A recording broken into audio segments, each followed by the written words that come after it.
Je suis quasi sûr que tu as déjà vu ce symbole. Ce symbole, c'est le nombre d'or, autrement appelé le nombre de Fibonacci ou Phi. Je suis quasi sûr que tu l'as déjà vu à l'école, sur un schéma, quelque part, sur un bâtiment, sur un visage, sans jamais vraiment comprendre ce que c'était. Alors reste bien jusqu'à la fin de la vidéo parce que je vais te présenter comment tu peux utiliser ce schéma, ce nombre, pour améliorer ton apparence du visage. Mais alors du coup, c'est quoi ce truc? C'est un rapport mathématique qu'on retrouve partout dans la nature, dans l'art et même sur les visages humains. Léonard de Vinci a même utilisé cette technique pour peindre la Joconde.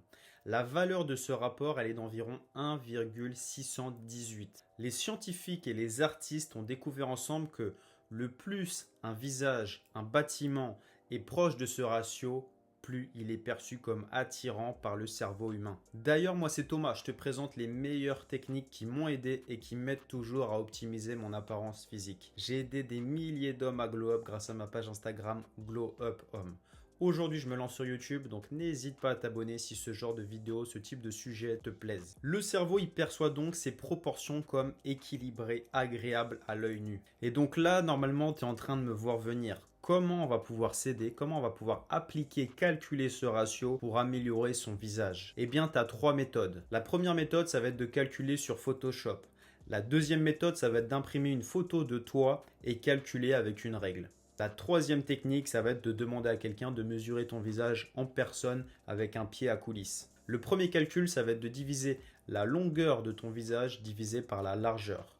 Et plus ce ratio se rapprochera de 1,6, plus ce sera idéal. Le deuxième calcul, ça va être de mesurer trois segments. Un segment qui va du front jusqu'aux yeux, un deuxième segment qui va des yeux jusqu'au bas du nez et un troisième segment qui va du bas du nez jusqu'au menton. Si ces trois longueurs sont les mêmes, se rapprochent, plus tu vas avoir un visage attirant. Pour le dernier calcul, dans un visage dit parfait, la taille de tes oreilles doit être la même que la taille de ton nez. Et la longueur de ton œil doit être la même longueur qu'il y a l'espace, l'écart entre tes deux yeux. C'est évidemment une version très simplifiée du nombre d'or pour le visage.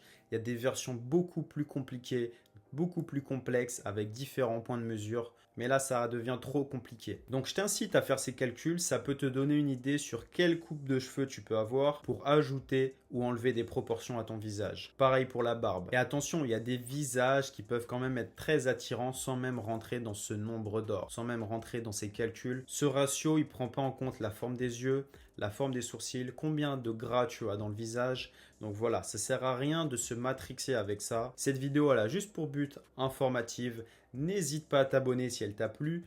Je ne suis pas médecin, c'est juste des informations que j'ai découvertes que je te retransmets. Passe une très très bonne journée.